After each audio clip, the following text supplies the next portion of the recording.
Here we go.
Hey, what's up? It's your man Kavon J, and welcome to another episode of 901 All Access, your backstage pass to the city. And today, we at A&R BAR B Q in Hickory Hill. It is going down. And in the building, we got Kia Shine. So we're gonna have some fun today. A&R got a brand new side. We're gonna get on that side as well and show you the new expansion they've done. And we're gonna get into these great videos from Memphis artists. Let's get into the first one by Kenneth Whalum III. He calls this one Motive. It's 901 All Access. Let's go.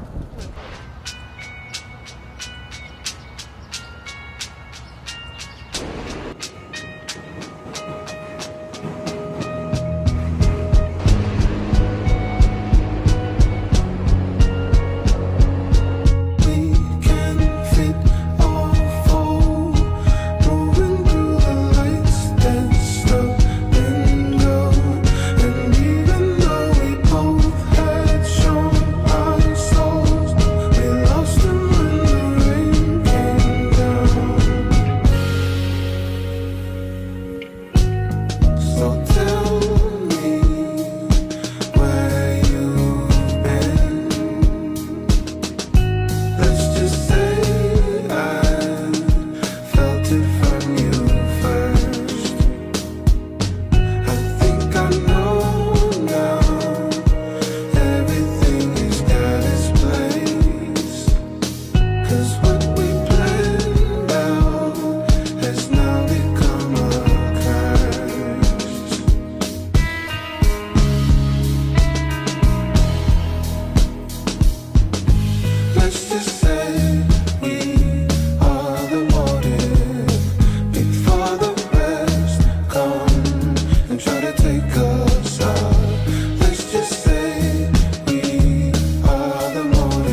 901 All Access. What's going on? It's your man Kavon.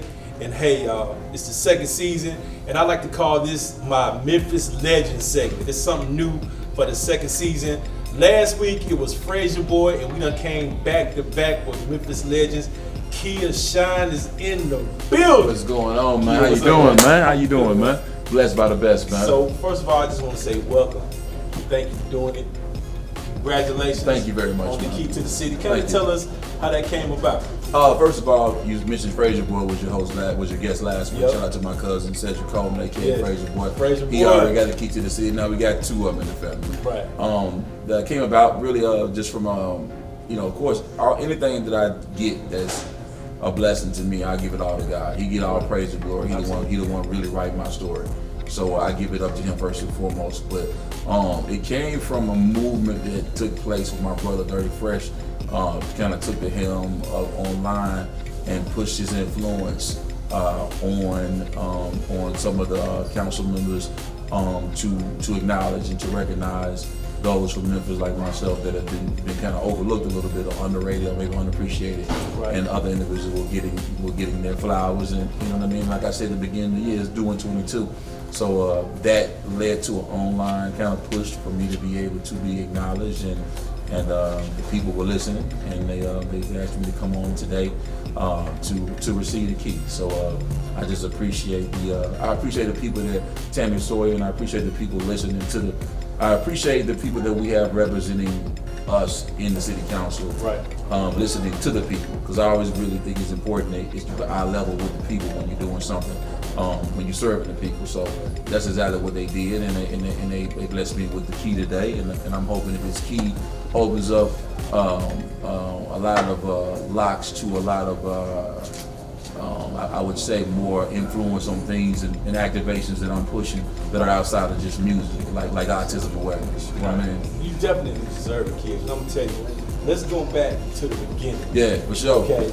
Now, what even cut that switch on to make Kid Shine and say, you know what, I'm gonna be a rapper? I mean, I think that was something that was my generation came up where we saw the rappers like A&R and MJG.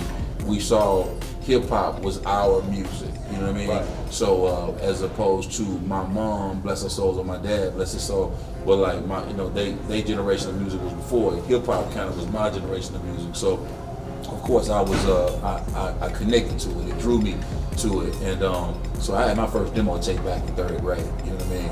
I had demos dissing my cousins them or whatever over there in Greenbrier, whatever, right. Down the street. So it kind of started from that. What I noticed though, when on my demo tape that I had made, I had recorded myself some kind of way. I hooked up a box that was playing the beat over here and recording me over here, right. And that's how I kind of got started, and playing with my mom's and my dad's old records.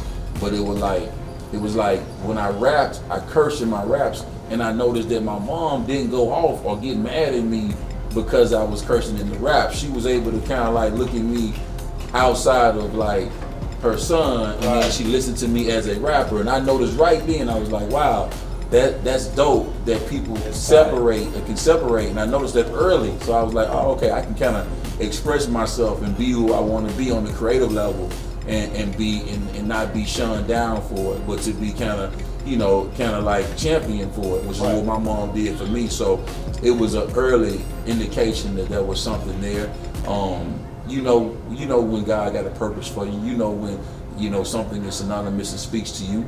You know what I mean, on whatever that purpose is in your life, and that was music spoke to me. But it wasn't until I got older that I understood the business of music, and then God always put people around me that were doing music. Eric Gale is one of the most talented guitar players from the city. Shout out to EG. That was one of my classmates, you know what I mean? So back in high school, in junior high school, this guy is going to Arsenio Hall show, you know what I mean, and playing. So I'm seeing individuals around me that were actually doing the thing that I wanted to do, had a record deal, and was being able to, be an artist and be celebrated for what he was doing. So, God put him around me. So it's like it wasn't far-fetched for me to see that I could do something in entertainment and be able to be successful at it when I see people around me that was already doing it. So I kind of got shown a way out early. You see what I'm saying?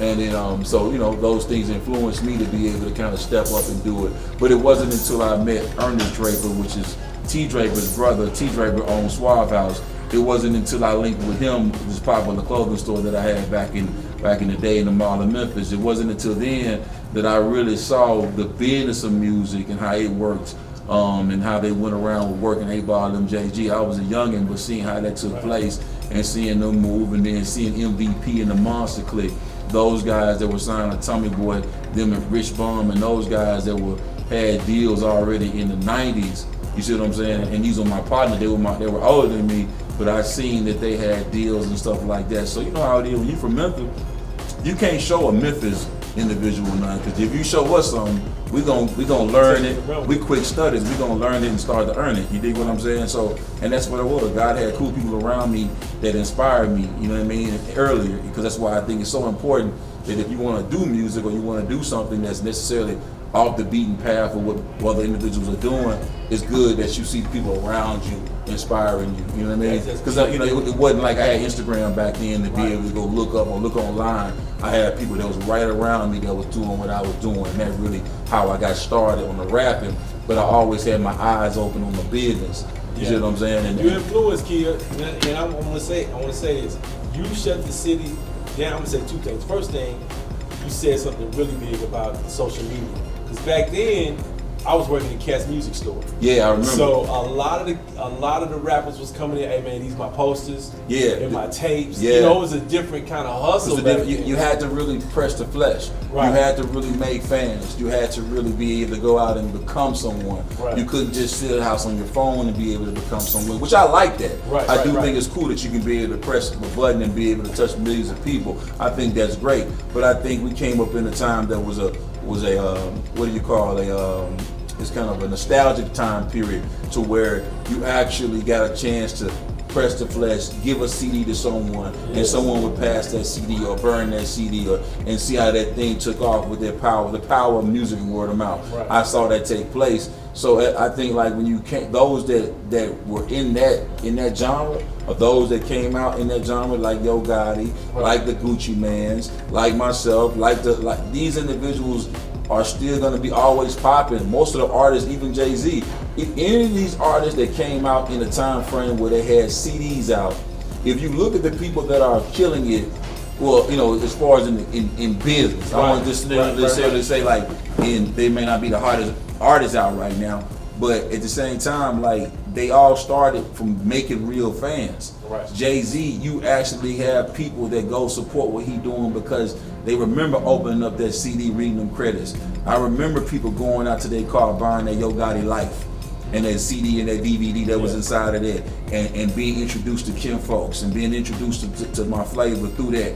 So it's like, when you have those moments with consumers, you kind of snatch their hearts before you snatch the charts. Right. You kind of make a real fan root with them. I think in today's marketplace is a lack thereof of that. There may be a wave of a song to come out. It may do great numbers, but it's kind of a microwave sense that that you don't have real fans that really still love you. You may have that song to be popping, you may run up 1 million followers, but they fickle. They're gonna blow whichever way the wind blow because they don't have that nostalgic moment where they went and got your music and stood there with your song, and they seen you pull up in the tour bus, or they seen you pull up in the Hummer, or they seen you pull up and make that impression. So those things is how you build fans, and I think that's what we got a chance to do, and I got a chance to do. I got a chance to build fans and then learn off of putting out other individuals. Learn, you know what I mean? That was a lot for me. And I think, man, that's what made that time so great, because you shut the city down with the bus. Yeah, Rap Hustlers, we were just talking about that. Rap Hustlers was QC, Rap Hustlers was CMG, Rap Hustlers was PRE. Yes. Rap Hustlers was that, you know what I mean? But we didn't have the Instagram. Right. So like, you know, so we had to be able to really pull up, you know what I mean, and really make that impression. So we did that, you know what I mean? So that's why you still could, because Rap Hustlers did that, and because we did such a great job of breaking Yo Gotti and getting him outside the marketplace and getting him out there, then he was able to take that and run with that, you know what I mean, and be able to go further. And I think that, you know, because we are so over inundated with music, I mean, you got 60,000 songs that come out a day. Spotify releases 60,000 songs a week, I believe it is, or you know what I mean. So it's like sometimes when things happen and you get so many waves you hit with, people just kind of catch convenient amnesia. They kind of forget. So that's why I'm thankful to be able to have, you know, shows like this to be able to kind of tell the story, to kind of remind individuals where these things come from and how things actually come to be. You know what I mean? Because ain't nothing new under the sun. A lot of it's already been done, you know? Right. So what we gonna do, we are at A&R BAR B Q. Man, we I'm actually starving. we on the new side Oh, yeah. A&R BAR B Q. Yeah. So what we finna do, we finna Shawnees. order something to eat. Yeah. And we gonna come back. So let's get into Hold that. on, let me let y'all know. Let me let y'all know. Go now. ahead. Kinfolk plant-based, so I'm finna eat some plant. I'm at A&R BBQ, but I'm finna order off the plant-based menu. I ain't ate meat in 20 years. No meat between my teeth, no chicken in my kitchen, no pork on my fork. You dig what I'm saying? 20 years? It's been 20 years. You know what I mean? It's been 20 years this year in October. Well, I'm not gonna say that. Y'all know I've been back and forth, but we gonna get into this video by pros. Yeah. They call this one diabetes. 901 all access. You did. Kinfolk! I got partners who got locked up for some blood and they ain't out yet.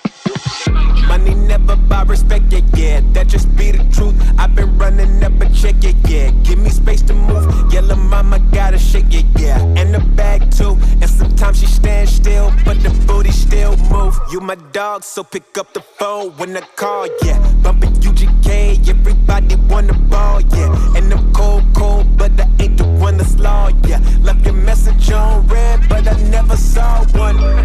I woke up petty, but I'm ready. Wake and bake, lip color grape jelly. Could've been a convict, but I chose confetti. Some people show their colors and be soft as Lil Debbie. I need business, property, independence. Yeah. They got me rapping dead friend. Diabetes in my family strain. But I'm a walking business, ain't no way around me getting cake. Oh, I think they like what I like. I was supposed to pull up on you. Psych, this some shit, catch a fade. Fight, this some shit that was on other night. Money never buy respect, yeah, that just be the truth. I've been running up a check, yeah, give me space to move. Yellow mama gotta shake, yeah, and the bag too. And sometimes she stand still, but the booty still move.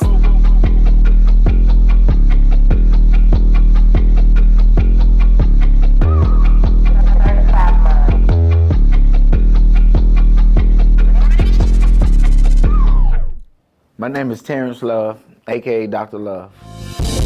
Pocket full of money, but I'm still broke. Yeah, I'm high up in my mind, but I'm still low. Let mama call me, said she needed daddy pronto. Yeah, fuck it, you can meet me at the condo. I am a R&B artist, soul, acoustic, romantic. I mean, it just depends how you want to put it. You know, a doctor writes many prescriptions. I graduated from East High School, the one and only Mustang. My favorite food was neck bones. I'm a country boy. Now my favorite food would probably be salmon. Michael Jackson, Boyz II Men, Brian Knight, Jamie Foxx. Anybody that can really sing, and that was really musically inclined, so that's what I was about. 60 Seconds with Terrence Love.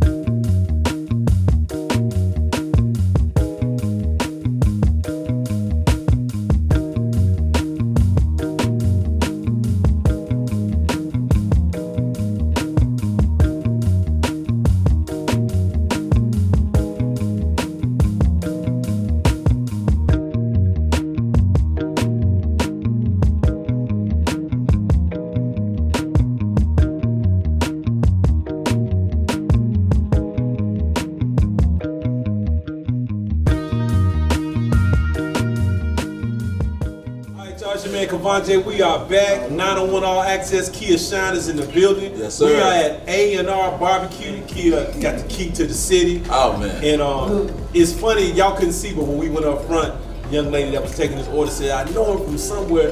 But you said Superfly, which I Yeah, knew yeah. you was in the acting. I Yeah, knew you did yeah. Superfly. What was the other one that you did? Superfly, Atlanta, last season with Donald Glover, season 2 of Atlanta. You can check me out What on part that did too. you? What part? Episode 203, Moneybag Shorty is the name of my episode. I gave Donald Glover a hard time coming in the club. He had the That's money what it and all that. was. Okay. Yeah. Also Greenleaf. Season 4, episode 2 of Greenleaf. You can see me being a counselor in there. Okay. Also Star on Fox with Queen Latifah and Brandy. I played in that show. Season 3 of that show, you can still stream that. I played Leon in that. So if you watch season 3 of Star, you can check me out in that one too. Also, there's a TV show called Johnson. It's executive produced by such an entertainer. It's on Bounce TV in Atlanta. There's a show called Johnson. I play in that as well. They had their first season. They're shooting season 2 now. But it's a really big show too. I played the first episode of that as well. And then and I have a new TV show called Saints and Sinners that stars Clifton Powell and Vanessa Bell Calloway. They're in season 6, and I'm in the new season, which starts April 3rd. So what got you in the acting? My mom and my dad all believe, and my little brother, bless his soul, rest his soul in peace. All of my ancestors rest in peace. But they really believed, even when I was peaking on the Crispy record, they just felt like that acting would be something I would do well in. You know what I mean? They just felt like, the music is cool, but my mom was always be like, man, you need to act. You know what I mean? It's bigger than music.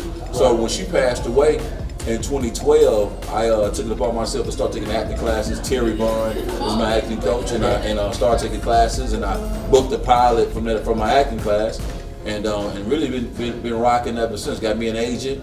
And just been going out for stuff. And that after my little brother Brandon Coleman Finley, who died in 2017, he was someone was driving under the influence, and he was in the car with him. He died on impact in Denver. He just graduated from college. And when he died, before he died though, he had a conversation with me, and he was like, he was my little brother, but he was having like a big bro conversation, like, right. Bro, you need to keep going with the music, you need to go with the acting, and keep going with Coffee with Kinfo.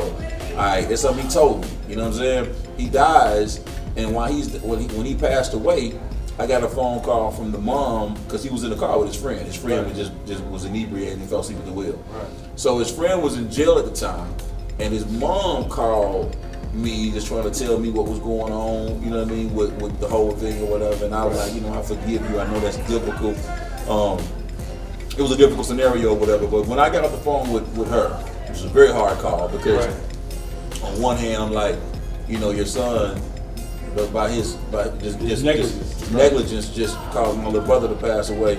But at the same time, as a parent, you know what I mean, if I was sitting there and my son was in jail for his negligence killing his friend, you know what I mean, like, I just know that, like, it's like, man, like, I could do nothing but forgive him, right, and forgive them.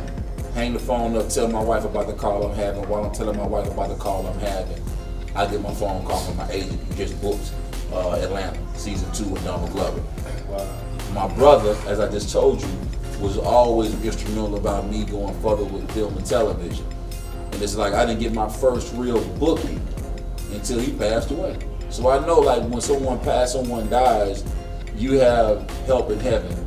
I feel like you got angels in heaven that's like assisting God, going to God like, man, come on, God, man. You know what I'm saying? Go on, get my phone that time, man. Right. So, and I feel like, so since then, things have been going up. And then, of course, Superfly movie. That was one that everybody saw. And I got another movie that's coming out later this year called They Clone Tyrone. It features Jamie Foxx and Kiefer Sutherland and John Boyega, and it's going to be on Netflix. It's going to be one of them top 10 Netflix joints. Right. So you'll be seeing it come soon. I saw a promotion for it when Netflix was rolling out all their new movies will be coming this year in January. And you go back and look at that, you'll see that they had a promotion in there. They had a movie title in there called They Clone Tyrone, and I'm in that. Something I thought that you didn't get that you should have got? What's that? Remember when you auditioned, when they were taking auditions for Rap City? Yeah, I did. Was it? Because I know you hosted a couple of shows. That's funny because me and Cutthroat, Cool Courtney, one of my friends and artists out here in Memphis, we were talking about that today.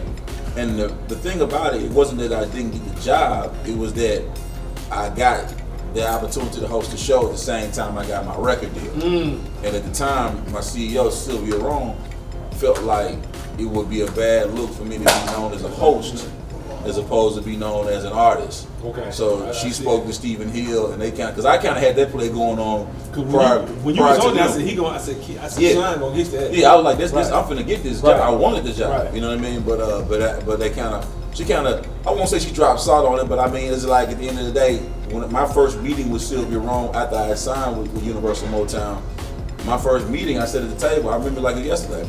She was like, "Okay, so you all signed. What do you want to call this meeting about?" And I was like, "I'm hosting Rap City." You know what I mean? And they were like, "Huh? Who set that up?" And I was like, "I already bust that move." You know what I mean? So, but that's why I ended up not continuing to do it. She was like, "Okay." So you're like, "Okay, yeah." Immediately, Steven, take him off the air. We're not gonna have, you know what I mean? So that it was that thing or whatever, bro. But at the end of the day, I knew that I'd get back to film and TV, and that's what I'm really like. My focus is now. Though I love music, and I will always put out music and put out records or produce or write. I got 4 new songs on Issa Rae's new TV show called Rap Shit, which is gonna be on HBO Max. So I still put music out, you know what I mean? But at the end of the day, the film and TV is just my passion is right there. You know what I mean? I want to make movies, and I want to make movies that tell stories that are I want to, the stories I want to tell aren't just mine. Right. You know what I mean? So I want to be able to use to kind of paint with a broader brush. Right. So putting out movies and producing movies, you know, is really where I want to go, and I feel like I could like learn and earn while I'm doing it. So I'm learning TV and film and earning at the same time. Okay. All that set time and all those relationships is allowing me to be able to see things that I want to be able to do. So there are some things that I'm working on. There's a documentary about autism that I will be releasing because I have a son with autism, Jameson. So we're working on that right now, and releasing that docu-series. Probably going to be on Netflix. Okay. You know what I mean? But that's something that I'm working on right now. But that's telling stories, telling other stories, and producing film and television, whatever is what I want to do. I feel like there's no shelf life for that. Morgan Freeman, that man, how old Morgan? 113.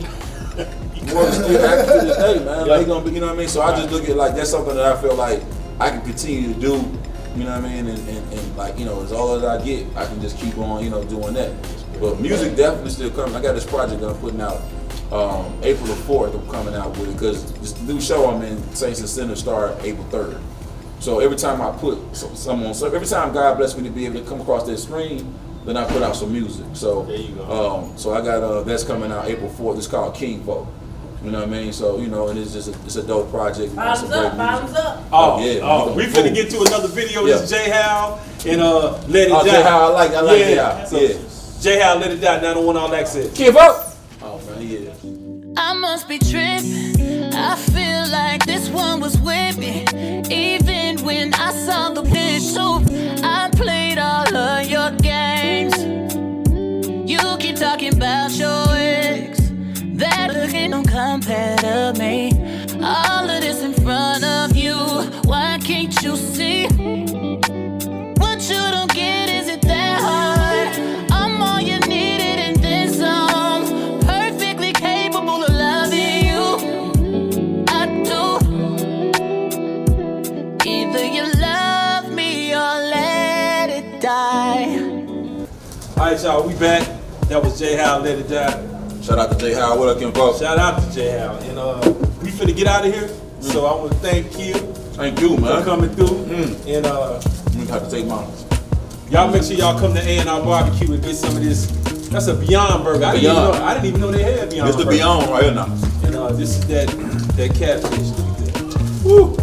Alright, y'all. We're gonna get into a Memphis classic, which is Kia Shine. Yes, indeed. Y'all keep your radios tuned in to 88.5. Y'all know I'm on that Monday through Friday, 10 to 1. But right now, 901 All Access. We out. We out, dog.